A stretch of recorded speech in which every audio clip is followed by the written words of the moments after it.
తమ ఓట్లతో గెలిచి తమనే అవమానపరుస్తున్నారంటూ మండిపడుతున్నారు మరికొంతమంది నేతలు. తెలుగుదేశం కుటుంబ సభ్యులు అందరూ వణికిపూడి శ్రీనివాసరావుపై డ్రగ్స్ దండయాత్ర లాగా ఆయనపై దండయాత్ర చేయడానికి తెలుగుదేశం పార్టీ కుటుంబ సభ్యులు, తెలుగుదేశం పార్టీ నాయకులు, ఓటర్లు అందరూ సమాయత్తం అవుతా ఉన్నారు. ఇక ఆయనపై దండయాత్ర ప్రారంభిస్తా ఉన్నా, ఈ రోజు నుంచే మొదలేస్తా ఉన్నా. ఆయనకి దమ్ము ధైర్యం ఉంటే ఎదురుగా వచ్చి మాట్లాడమను. మేము కూర్చుంటాం, అటుపక్క ఆయన టెంట్ వేసుకోమనంటే మేము ఇటు పక్క టెంట్ వేసుకుంటాము. ఆ దమ్మేంటో చూసుకుందాం.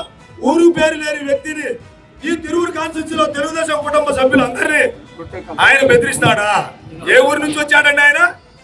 ఏ ఊరంటే ఈ తిరువురు కాన్స్టిట్యూన్సీలో ఓటు లేని వ్యక్తి ఎవడంటే వణికిపూడి శ్రీనివాసరావు మాత్రమే. ఆ వ్యక్తి ఇక్కడ వాళ్ళని కొట్లు కూడా చేస్తాడా? కొట్లు కూడా తీసి పడతాడా?